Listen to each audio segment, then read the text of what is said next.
بسم الله الرحمن الرحيم. الحمد لله الذي خلق الإنسان علمه البيان، والصلاة والسلام على رسوله الذي أوتي جامع الكلام، وعلى آله وأصحابه الكرام الذين بلغوا الأحكام بفصيح الكلام. آج دروس البلاغہ میں ہمارا 41 نمبر سبق ہے، جس میں ہم فصل کرنے کی چوتھی اور پانچویں جگہ کے بارے میں پڑھیں گے۔ فصل کرنے یعنی واو کے ساتھ عطف نہ کرنے کے 5 مواقع ہیں۔ ان میں سے ہم 3 پڑھ چکے ہیں، جبکہ آج کے سبق میں ہم 2 مواقع کے بارے میں پڑھیں گے۔ آئیے عبارت کی طرف بڑھتے ہیں۔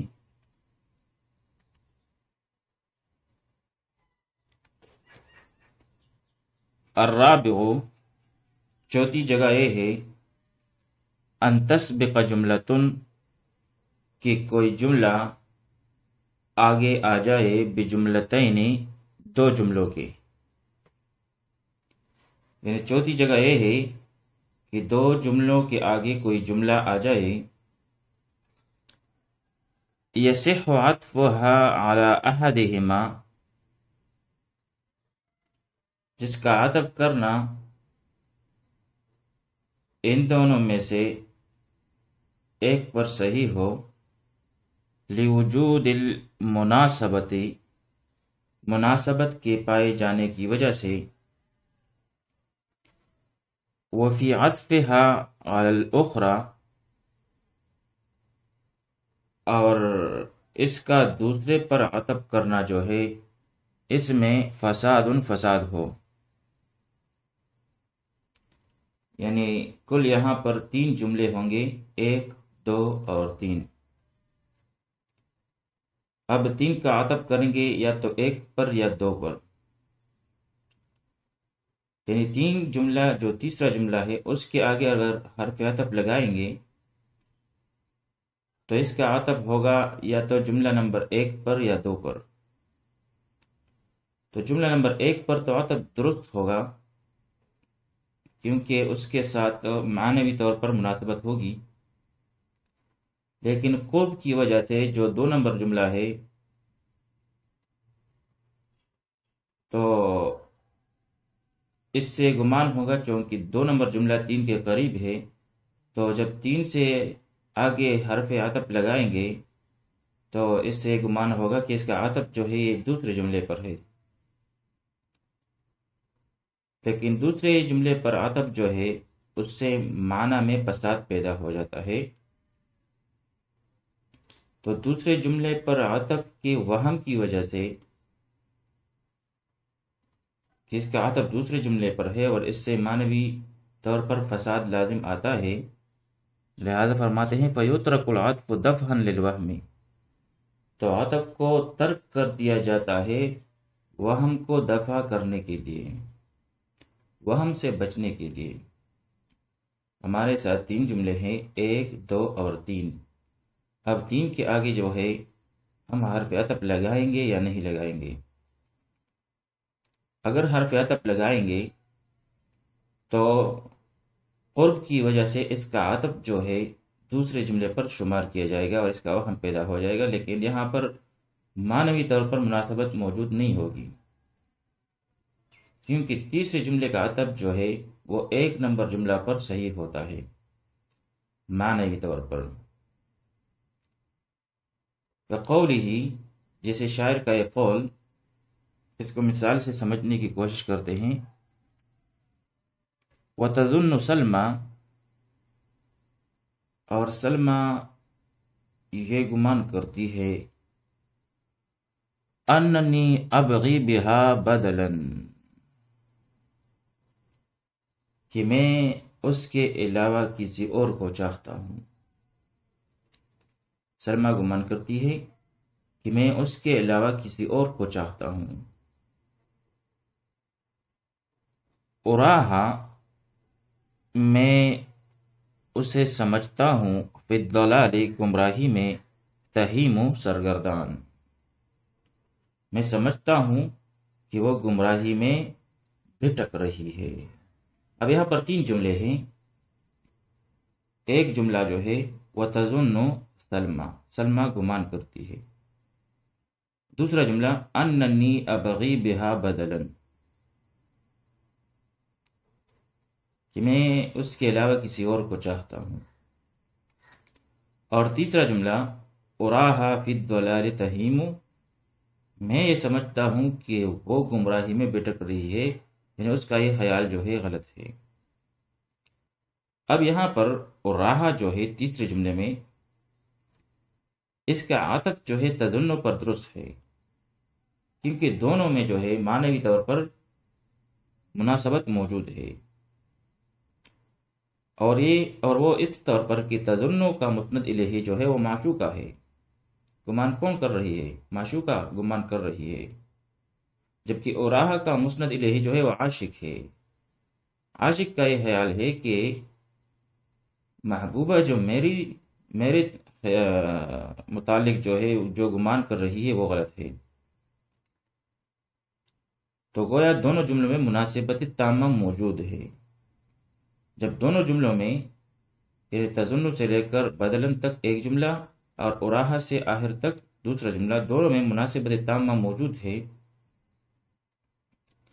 تو تقاضا تو یہ تھا کہ حرف عطف کو لایا جاتا، کیونکہ جب مناسبت تامہ موجود ہو تو پھر عطف کیا جاتا ہے، لیکن پھر بھی یہاں پر عطف نہیں کیا گیا، یعنی اراہا سے پہلے واو حرف عطف کو ذکر نہیں کیا گیا۔ اب اس کی وجہ یہ ہے کہ اگر اراہا سے پہلے ہم واو حرف عطف کو ذکر کریں گے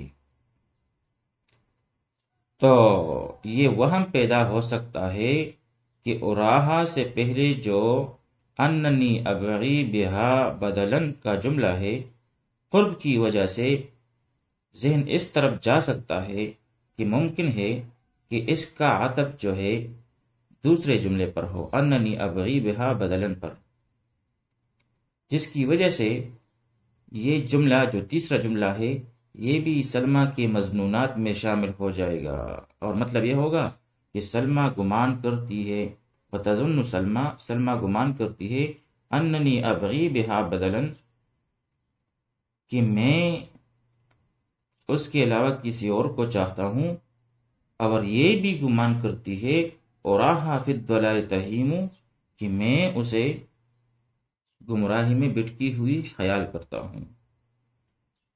یعنی دونوں جملے جو ہیں اننی ابغی بہا بدلا اور اراہا فی الضلال تہیم، یہ سلمہ کے تظن کے تحت داخل ہو جائیں گے، یہ دونوں جو ہے سلمہ کے مضمونات میں شامل ہو جائیں گے، کہ سلمہ یہ بھی گمان کرتی ہے کہ میں اس کے علاوہ کسی اور کو چاہتا ہوں، اور سلمہ یہ بھی گمان کرتی ہے کہ میں اسے گمراہی میں بھٹکی ہوئی خیال کرتا ہوں۔ تو یہاں جو ہے یہ ترجمے میں فساد پیدا ہو جاتا ہے، خلاف مقصود ہے، لہذا خلاف مقصود کے وہم کو دور کرنے کے لیے عطف کو ترک کیا جائے گا، اور اراہا سے پہلے واو حرف عطف کو ذکر نہیں کیا جائے گا اور فصل کیا جائے گا۔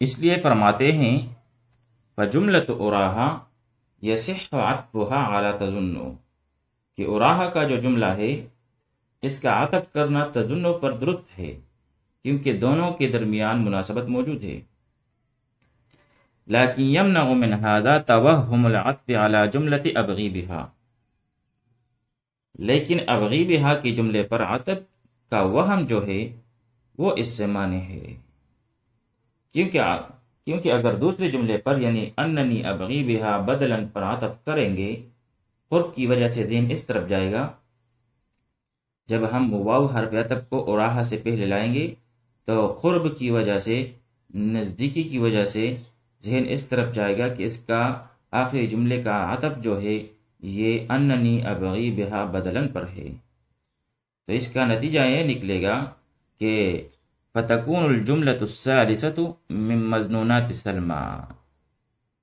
تو تیسرا جملہ جو ہے یہ بھی سلمہ کی مضمونات میں شامل ہو جائے گا، یعنی سلمہ یہ گمان کرتی ہے کہ میں اس کے علاوہ کسی اور کو چاہتا ہوں، اور یہ بھی گمان کرتی ہے کہ میں اسے گمراہی میں بھٹکی ہوئی خیال کرتا ہوں۔ تو یہاں سے معنی میں فساد پیدا ہو جاتا ہے، اس لیے فرماتے ہیں مَعَ أَنَّهُ لَيْسَ مُرَادًا،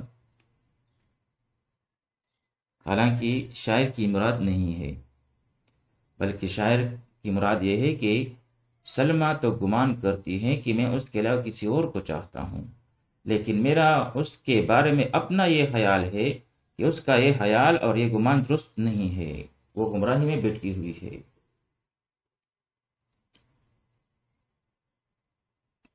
تو لہذا دوسرے جملے پر عطف کے وہم سے بچنے کے لیے، کیونکہ دوسرے جملے پر عطف کی صورت میں معنی میں فساد آ جائے گا، لہذا عطف کو ترک کر دیا جائے گا اور فصل کیا جائے گا۔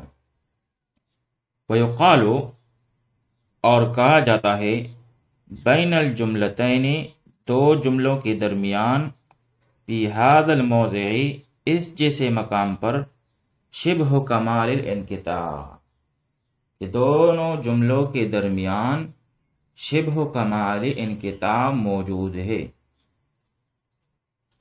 اس صورت کو شبہ کمال انقطاع اس لیے کہتے ہیں کہ یہ مانع عطف پر موجود ہے، اگرچہ تباین تام نہیں ہے کمال انقطاع کی طرح، لیکن پھر بھی مانع عطف پر موجود ہے، تو مانع عطف کے پائے جانے کی وجہ سے انقطاع پایا گیا، مگر وہ مانع جو ہے وہ ذاتی نہیں ہے، لہذا کمال انقطاع نہیں ہے بلکہ کمال انقطاع کے مشابہ ہے۔ تو خلاصہ اس کا یہ ہے کہ ہمارے پاس تین جملے ہیں، 1، 2 اور 3۔ اب 3 کا عطف کریں گے۔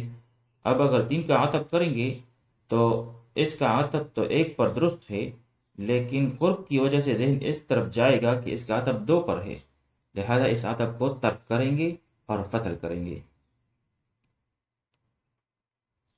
تو یہاں تک تو یہ چوتھی صورت ہوئی فصل کرنے کی۔ یہاں پر یہ شعر ہے، وَتَظُنُّ سَلْمَى أَنَّنِي أَبْغِي بِهَا بَدَلًا أُرَاهَا فِي الضَّلَالِ تَهِيمُ۔ اس میں تظن یہ واحد مؤنث غائب کا سیغہ ہے،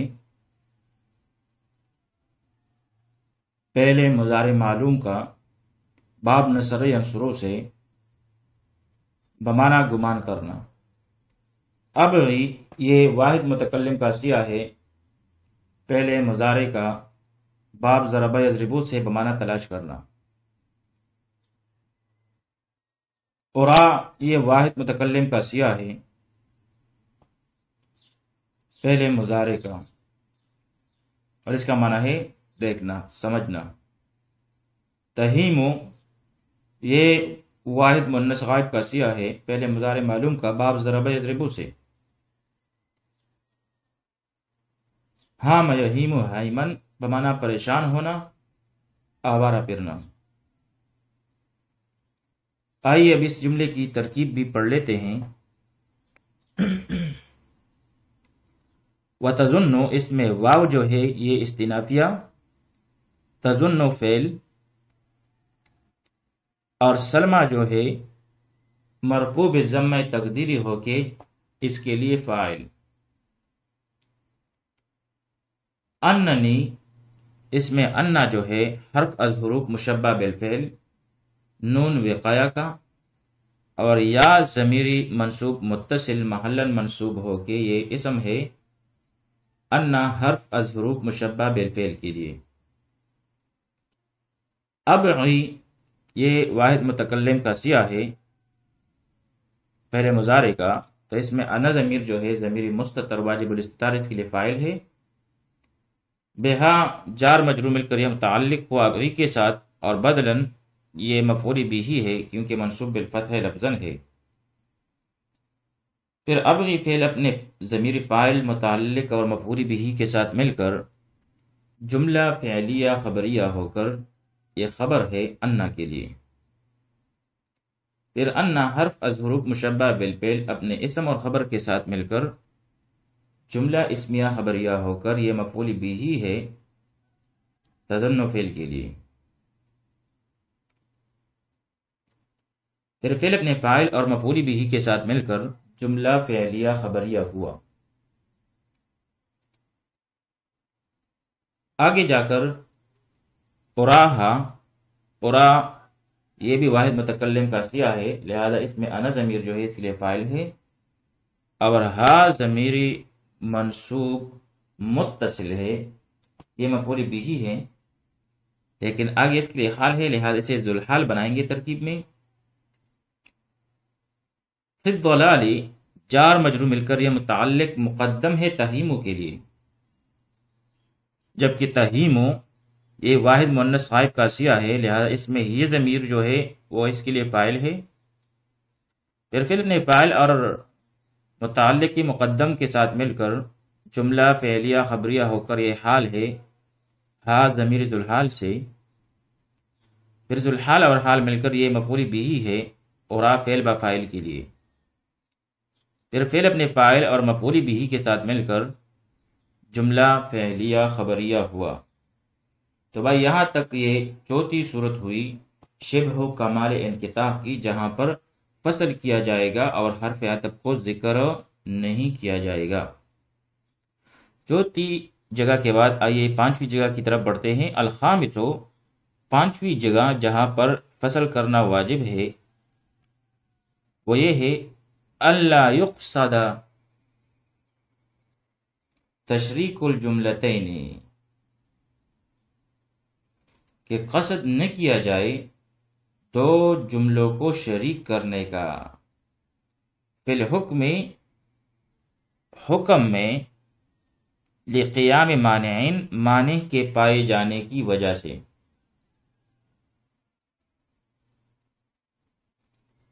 یعنی پانچویں جگہ جہاں پر فصل کیا جائے گا اور ترک عطف واجب ہے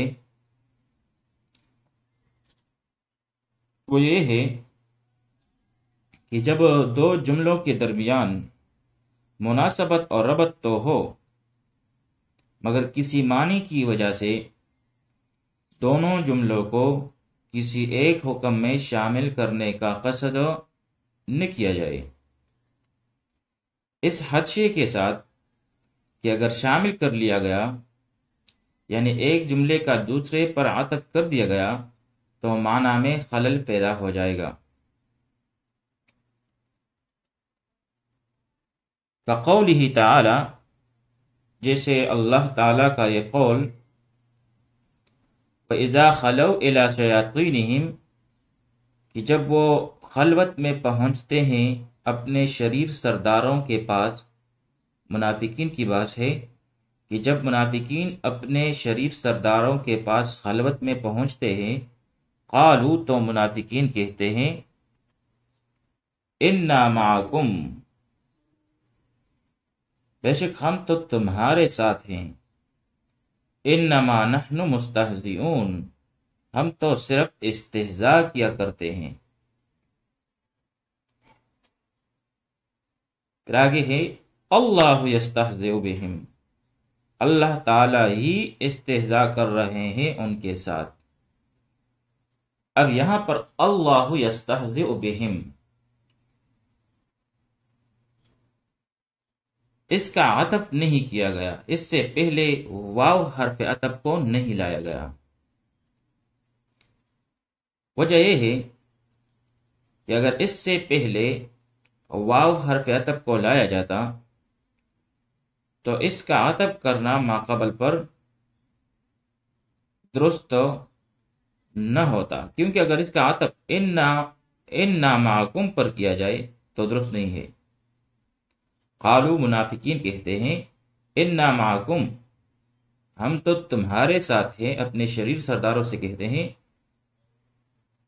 اور اگر عطف کیا جائے اس کا انا معکم پر تو اس کا مطلب ہوگا اللہ یستہزئ بہم، اللہ بھی ان پر یعنی مسلمانوں پر استہزاء کر رہے ہیں.